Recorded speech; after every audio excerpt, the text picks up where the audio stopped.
Kakati bannayuganda bavuma, wabula bannayuganda bavuma.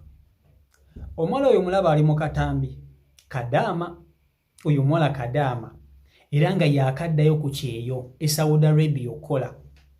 Yakoze vidiyo gy'olaba eyo nga yeebaza kampuni ye eyamukutte n'emuzzaayo akole omulundi ogwokubiri, n'avaayo n'abeebaza n'agaa kampuni yange yantwala, mwebale nnyo okundeeta, munnyambye nnyo ennyonyi nzifudde obugaali kati nakomyewo okukola.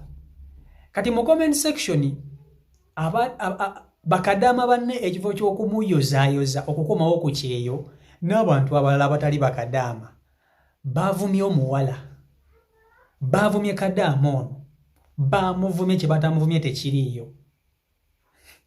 Ng'ekimuvumya kiki? Ekimuvumya ndabika ye.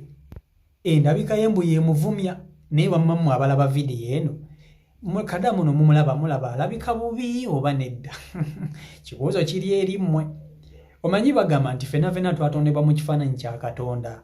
Ffenna Katonda atutonda mu kifaananyi ki? Wamma nze mbuuza, n'ono ali mu kifaananyi kya Katonda? Mu mutima mulungi, mbuuza mu mutima mulungi. Wamma n'ono Kadaama ali mu kifaananyi kya Katonda? Kadaama ono amannya ge bamuyita Zayituuni, ye birungi Zayituuni. Naye aganye okuzikiza. Buli amuvuma gw'ayambalira, amuvuma gw'ayambalira. Eriya yamuvumye n'amugamba mbu alinga akayiringu, mbu akayiringu kaako mbu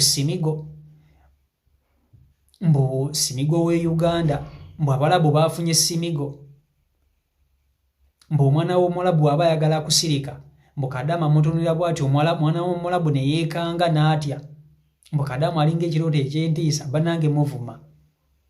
Omulala n'agamba mbu ebitaala ebyali byaka ku express, ono omwana amasannyalaze yaganywa gonna gali mu maaso ge. Naye njagala nsooke mukutuuseeko omwewulirireko ng'addiza omuliro abantu abamuvuma. Era n'agamba bakadaama mwenna mbu ye tafuna mitwalo 9 nga mmwe gye mufuna. Awo level yavaawo, yafuna ssente mpitirivu. So n'olwekyo si level z'abakadaama yabyogera mu bigambo bye. Vidiyo nkusaba ogimpereka like etambe tukeko buli muntu vidiyo yiyo. Amanya n'eddoboozi nga mpitibwa birungi Zayituuni nga nviira ku kampuni eno wammanga gye bayita Locus Recruitment Agency, nga ntuusa obubaka bwange nga ntuusa okwebaza eri Mr. Honorable Derrick Koloni. Weebale buli kimu, weebale buli kimu taata, weebale kyewakola ekisoboka kyonna, nenziramu n'ennyo ennyonyi ogwokubiri. Weebale nnyo, weebalire ddala, simanyi ki kye ndikusasula. Saba Allah kumpangaalize munnange. Abantu nga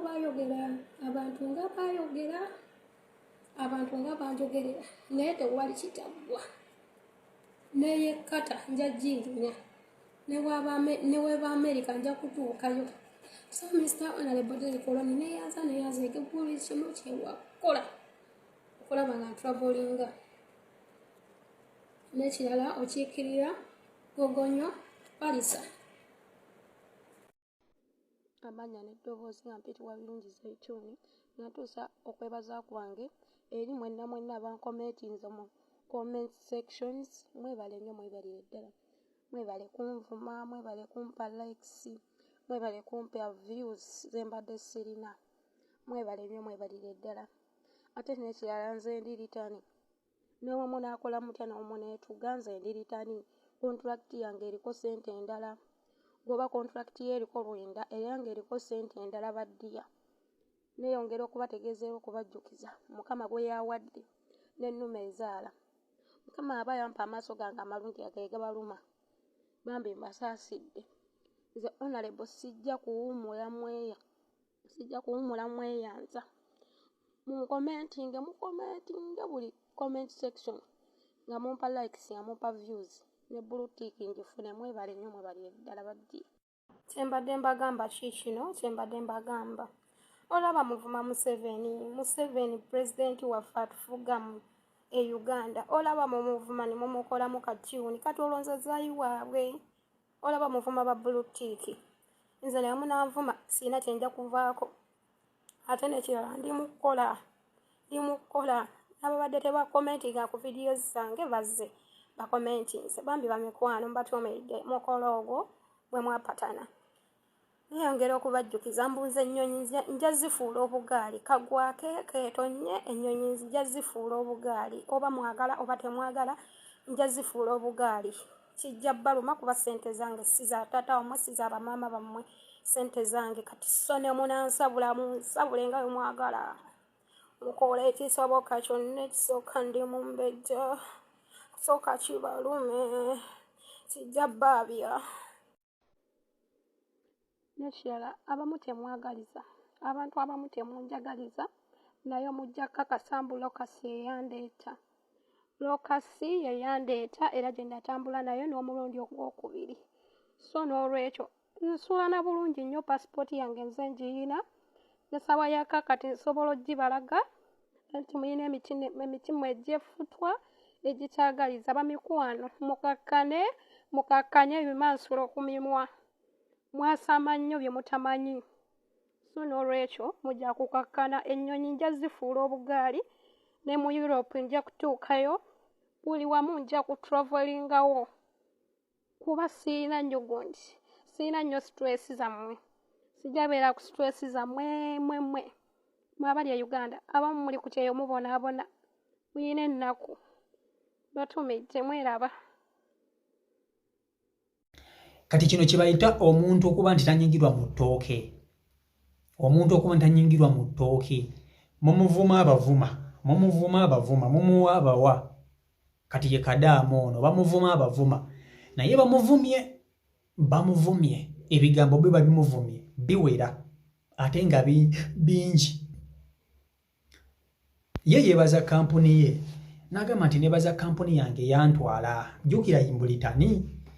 Litani ye muntu agenze ku kye emirundi ebiri yasooka n'agenda ogwasooka ndowooza ne bitatambula bulungi n'akomawo then yazzeeyo omulundi ogwokubiri kampuni yamutwala mu Lokasi era yavuddeyo nga yeebaza aba kampuni ya Lokasi okuvayo ne bamutambuza ne bamutwala ku kyeyo naye bavumye omuwala bavumye Kadaamo ono bavumye Zaituuni baaba bavumye Zaituuni naye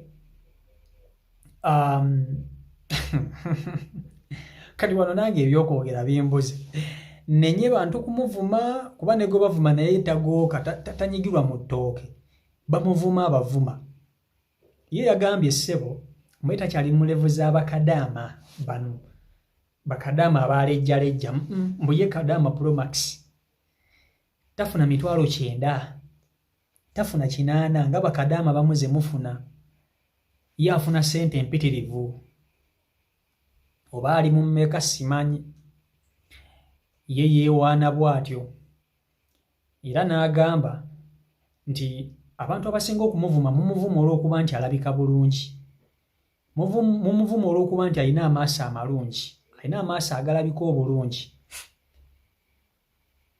naye be mumuvuma tebigenda mmujja ku mulamwa agenda kusigala ku mulamwa agenda kusigala nga abalumya ekisookera ddala ali mu kifaananyi kya Katonda. Katonda bwe yali amutonda yalabira ku ye n'alyoka atonda Kadaamo ono kati abantu abasinga okumujjonkera mumujjonkera olw'okuba nti yafaanana Katonda.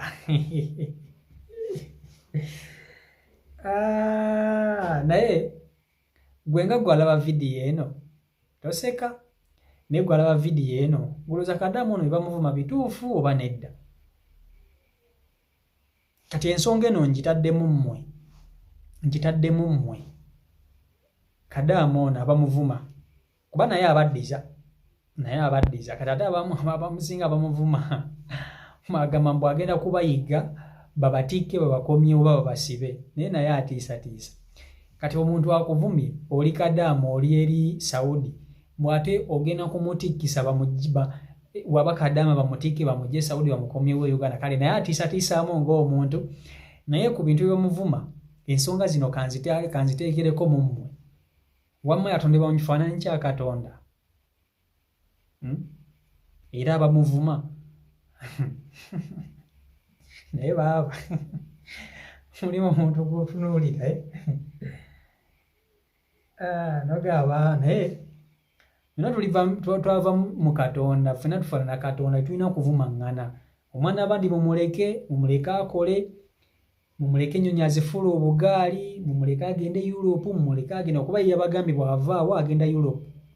Sente zaazikola agenda Europe alina ozeeteekamu. So katumusabire mpe endowooza yo ku nsonga eno eyakaddamu okumuvuma entakera. Webale kuba nti ate ogobera si Michael Uganda YouTube channel kooli, mwebale kuba nti ate mugobera. Mbagala nnyo mwena abagyekuumirako, mubere bulungi. Stay blessed. Peace and love.